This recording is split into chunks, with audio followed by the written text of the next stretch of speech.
Welcome to another episode of the Unconditional Life. I'm so excited to be here today. I'm Jonny. This is John. Last time we spoke about unconditional love when we met before. Awesome topic, really great and close to my heart. As far as the unconditional side of things, it really opens your eyes to a lot of different ways to love and stuff. But today we are going to talk about self-love. The reason why that's really, really important is because, number one, when you try to love somebody unconditionally, you're never going to be able to love anybody more than you love yourself. That's the way it'll translate. So, the most important thing in order to start how to be unconditionally loving toward everybody else is to be unconditionally loving toward yourself. Especially because I see that I can only give what I got. And I can't even see the love and the light in other people unless I've honored and treasured it and worked on it in my own self. I love this concept of working on self-love. I actually was having a conversation with my brother about it last night, and I truly believe that loving oneself is the key to the unconditional life. Yeah, I would 100% agree. See, we'll talk a little bit more about this particular concept later on down the road, but the world around you and yourself, the relationship you have to everything around you is kind of like being in the mirror.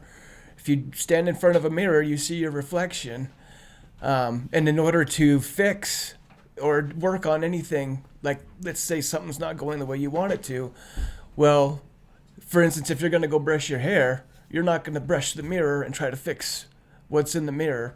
You're going to brush your own hair. And I know it's kind of a silly little example, but it really drives home how love works. There are so many aspects of yourself that need love before you can show that love to somebody else. You see a lot of what you don't like about the world in other people because of the things you don't like about yourself. That's where it all starts. I think the most important thing to address when we're in this topic, Jonny, is that truly there's no bad parts of me. Exactly. There's no bad parts of me. There are parts that I've made choices that didn't work in my life, and I made choices that didn't move me down the path that I wanted to be on, but nothing in me is bad. And that's a big, I think we get sold this story of earningness for somehow we got to be inherently worthy. And we are worthy.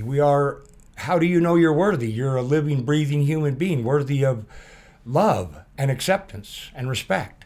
And that's where it starts. Just accepting that there's nothing wrong with me. And then when I get to that place, I'm not looking for what's wrong in you or what's wrong in any of you. It comes back to being totally personally accountable for my own experience and being full of love so that I can give it away instead of looking for it somewhere else. Yeah. No, that's a really important thing that you just said, because we have to redefine ourselves before we can unconditionally love ourselves. Right now, we think we're this mess of our past, things that we've done, things that we've gone through, things that we want to do. Well, the good news there is we are not our past. Every day we wake up, we get a brand new opportunity to start all over again. And it doesn't matter what happened before. See, in the past, that's filled with things that we've learned, shame, a lot of regret, a lot of things that you would have done differently because this didn't meet up the expectations of what your parents had set up for you or what your society wanted from you or your religion. So you carry around like a big bag of shame for some of the stuff. Now, in order to unconditionally love yourself, you need to go back and start realizing that shame is the worst enemy in your body that you're holding on to. You've got to be unconditionally forgiving of yourself first before the love goes from there. You've got to be able to forgive yourself for everything you feel like you've done in your life that really isn't bad or good. It's just something that was. So when you realize that those things that you had, once you realize there's nothing to be ashamed of or something like that, then you can start redefining what it means to love yourself. Absolutely. Change begins with looking at the internal landscape. I The older I get, the more I'm convinced that we are given a gift, like you said, every day. We wake up with the same, and we'll talk about this later down the road. I believe in the concept of social currency, which is the time you invest in where you get a return on the love that you invest in people. But as I have learned that ferreting out this idea of me being good and or bad and having some kind of concept that I've got to earn worthiness or love is such a broken, I'm still the same beautiful, deserving of love human being, even when I do things that don't work. Even when I do things, no soul is worth more than another soul. It doesn't matter who you are. I hope this is okay to say, but the prostitute is no less valuable than the preacher. In God's eyes, our souls are all the most valuable thing in the world. Yes, absolutely. We're all just on a different journey, and everybody's journey has been a little bit different, a lot different in a lot of cases.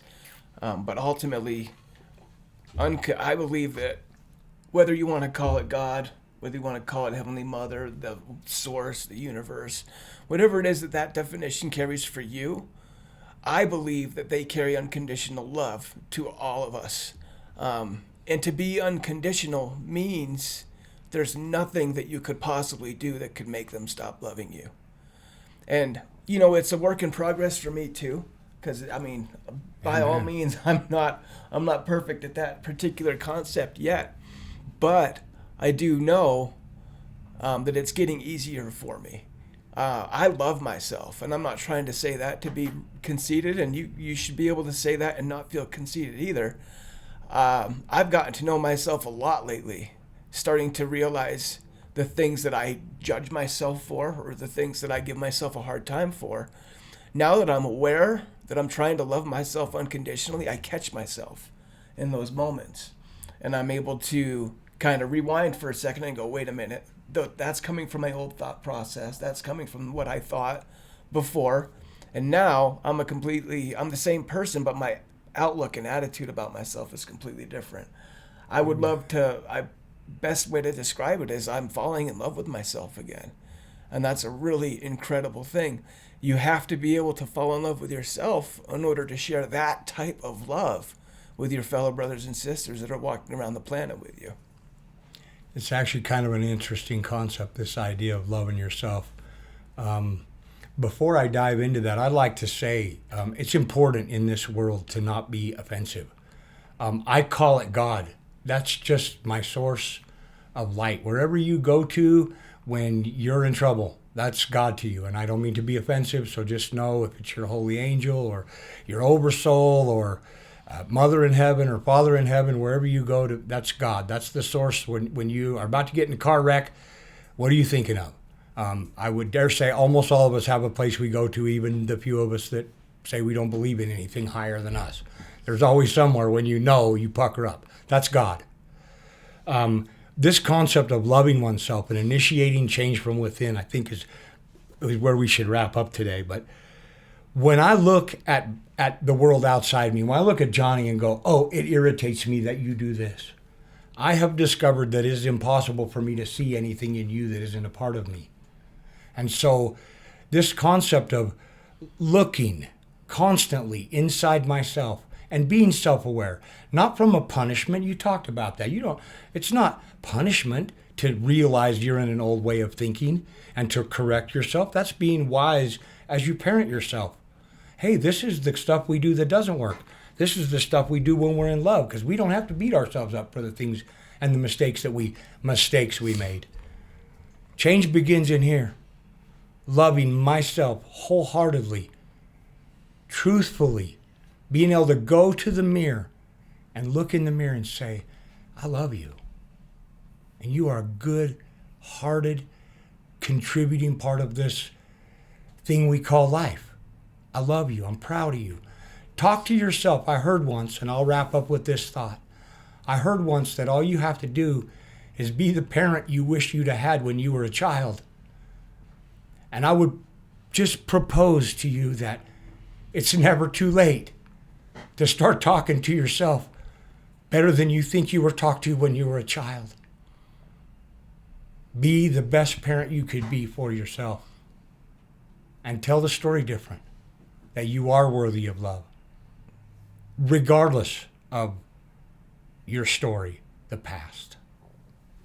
Yeah, that's awesome. Because ultimately, we are basically just all trying to do our best. You know, no matter what's going on, no matter what issues you have or what things I have, you may see somebody do something, and if there's parts of you that aren't square with it, you may judge that and say, hey, I wouldn't have done that, or he did this. Even those people, though, we're all just trying to do our best. And at the end of the day, that's all we can do, is as good as we can. But I will tell you this, our best is when we are not judging ourselves and making ourselves pay for what we've been through in our lives, which is an amazing thing. I would like to thank you guys for joining us. We love you. We're not just saying that to fill the air. We appreciate you being here and hope to see you again. Bless you all.